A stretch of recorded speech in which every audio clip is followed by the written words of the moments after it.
Imagine if there were a resource that existed in every community, in every neighborhood, on every block, and everyone had access to this resource. Imagine if this resource could help us address our community's toughest challenges. And imagine if this resource could help us bridge differences of culture, religion, economics, and the other things that divide us. Now imagine if everyone felt like they had a sense of belonging and ownership and responsibility for the place where they lived. And imagine if we all felt like we had the tools to express our voice powerfully and effectively. This isn't some utopian pipe dream or some kind of fantasy that I've concocted. This is the world that I believe is within our grasp, because this resource does exist. This resource exists in every neighborhood, on every block, because every neighborhood has artists. Artists.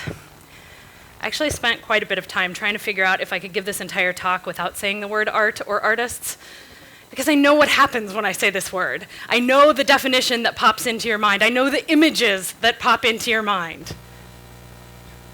I did a Google image search of the word artist, and this is what came up.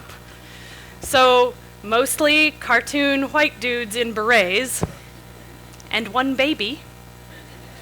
So many berets. I honestly, I stopped counting at 10 berets. And this is why we're not tapping into that resource. Because of this image, and because more importantly, when I said that word artist, I know that not very many of you thought of yourselves. Somehow we've lost this connection to the sort of vital, real, visceral piece of art and artists. Because if we think of artists, we think of them as cartoon characters in berets, or only slightly better, we think of them as kind of exotic creatures with special skills to be put up on a pedestal and admired from a distance. And art belongs in a theater, a concert hall, a museum. We reserve it for special occasions and school-mandated field trips.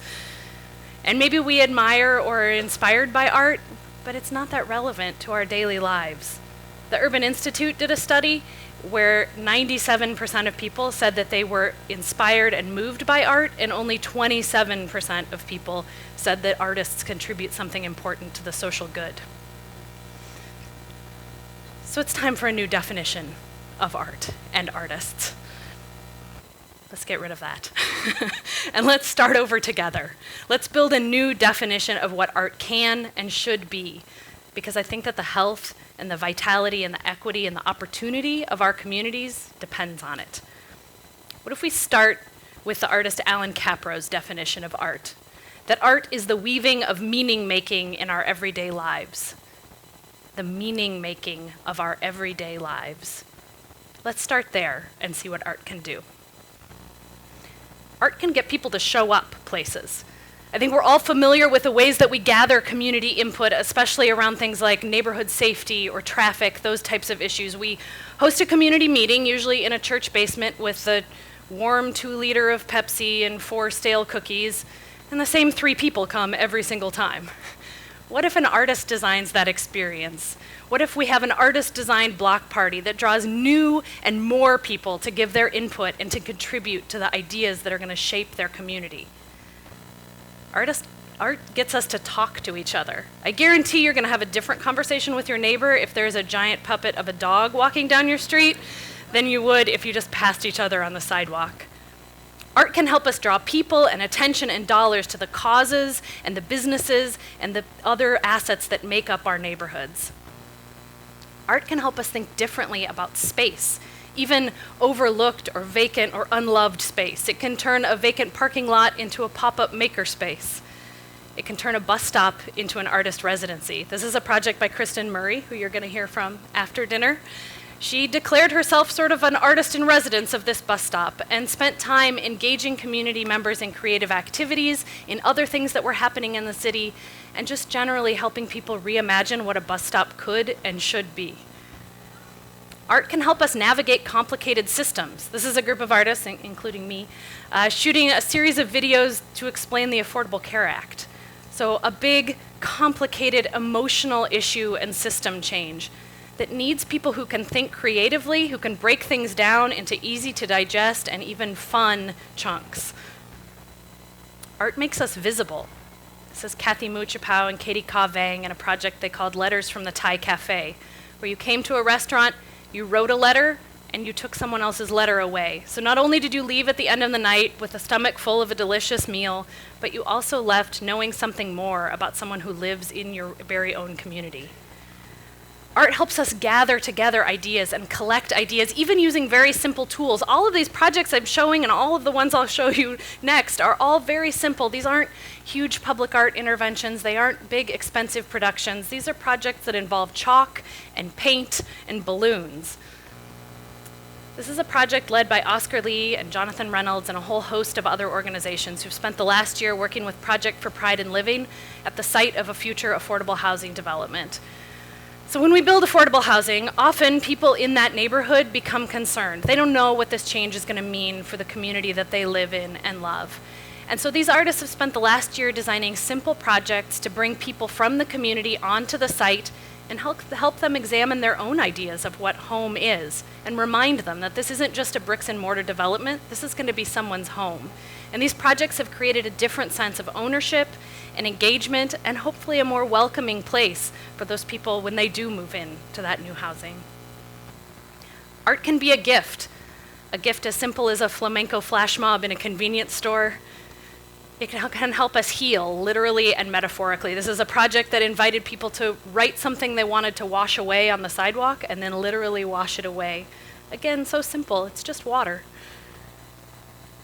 Art helps us see things differently and imagine the possibilities. This is Nick Clausen and Aini Asian Dance doing a performance and video projection on the facade of a vacant building to help us all imagine what could happen inside that building if someone loved it and took care of it and tended to it. And this project always reminds me, there's this really great piece of research that the Knight Foundation did, and they did it in partnership with Gallup. It's called The Soul of the Community. And they went all over the country asking people, what attaches you to your community? What makes you want to stay and live and care for a place? And over again, they asked that question. And in communities all across the country, regardless of size or geography, the answers were always exactly the same. The top 3 answers were never safety or civic engagement or politics. The top 3 answers were always aesthetics, social offerings, and openness. So aesthetics, is my community beautiful? Is it a place where I see things that I like? Social offerings, are there interesting and unique things to do? Might I be walking or driving down the street and all of a sudden see a dance performance on the sidewalk?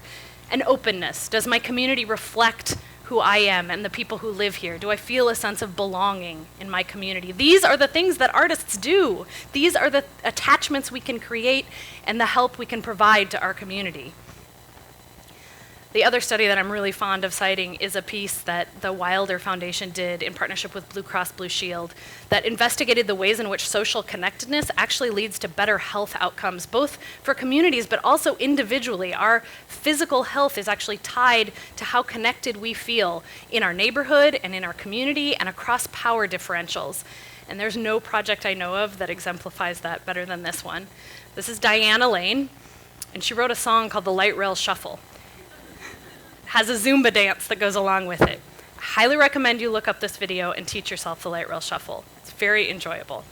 And this song is joyful and fun and interesting, and it is also a song that's about how the construction of the light rail echoes the construction of the interstate highway system that went right through the heart of the African American neighborhood here and in communities all across the country. So this song is also about Diane's own ability to have a voice in this big community change and her desire that her community not get left behind this time. And I've watched Diane, I've had the great privilege of watching Diane teach this song and dance to people at events all across the city.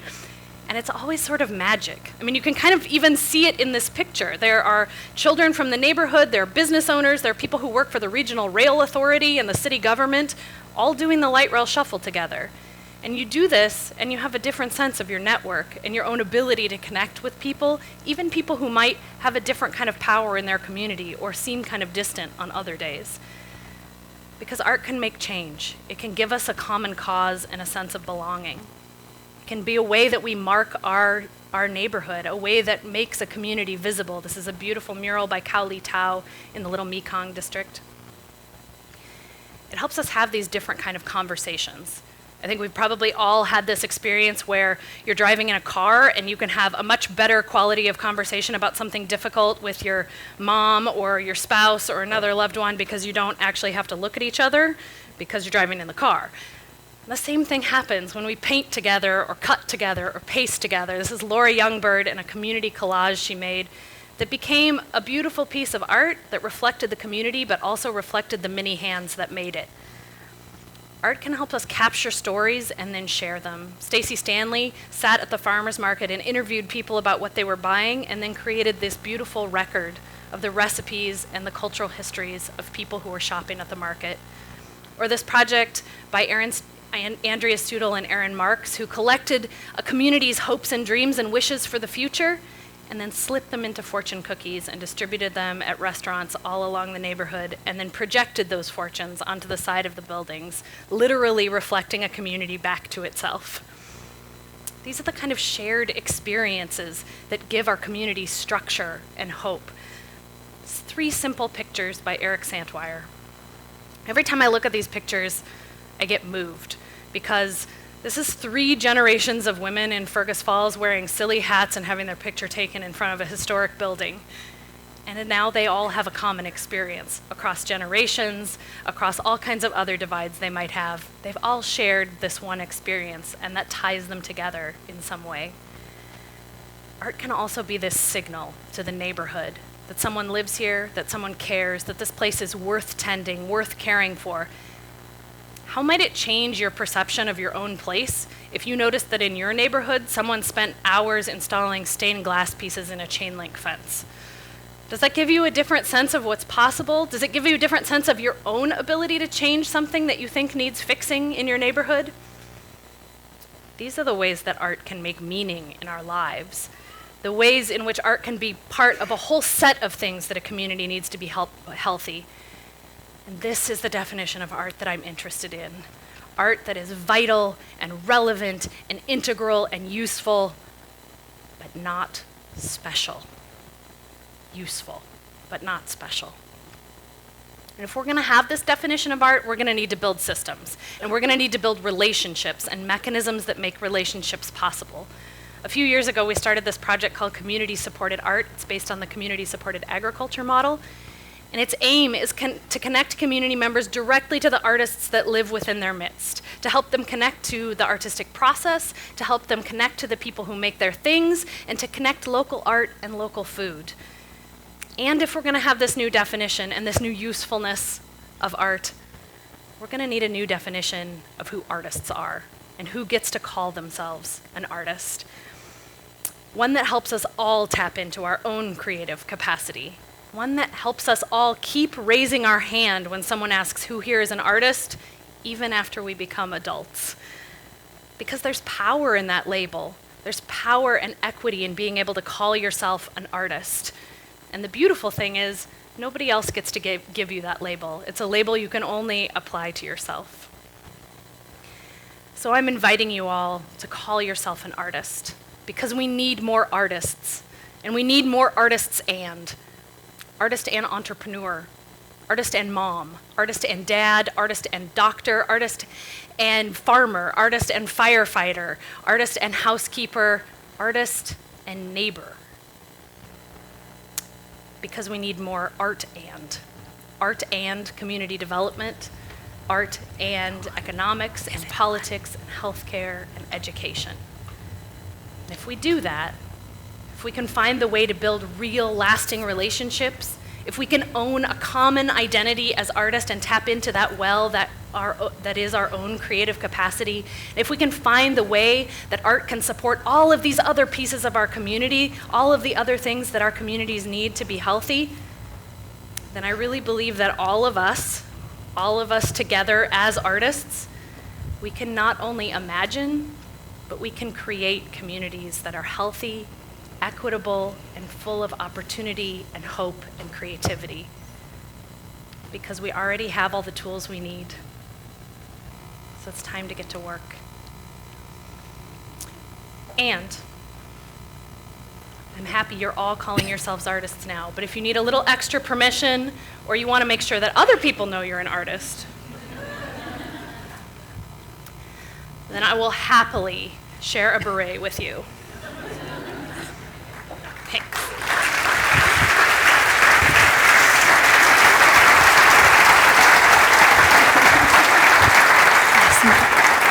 Thank you, Laura. And we actually have an audience question for Laura to answer. So, are professional artists ready for community where everyone identifies themselves as an artist? It's a good question. Not all artists, and I think even more importantly, a lot of arts organizations are not ready for that. And I know where that comes from. It comes from a place that I am sympathetic and empathetic to. Artists have spent a long time in this sort of quest for validation. And so in doing so, we've sort of separated art out as this special thing and said, no, you can't call yourself an artist unless whatever, unless you're a professional artist, unless you've studied it, unless you have a certain level of skill. But my answer to that is always that we allow plenty of people to call themselves athletes. Even if you just run on the weekend, you can call yourself an athlete. We don't get worried that you're gonna get confused and show up at the Olympics. We'll know the difference. Another round of applause for Laura. Thank you, Laura. Sure.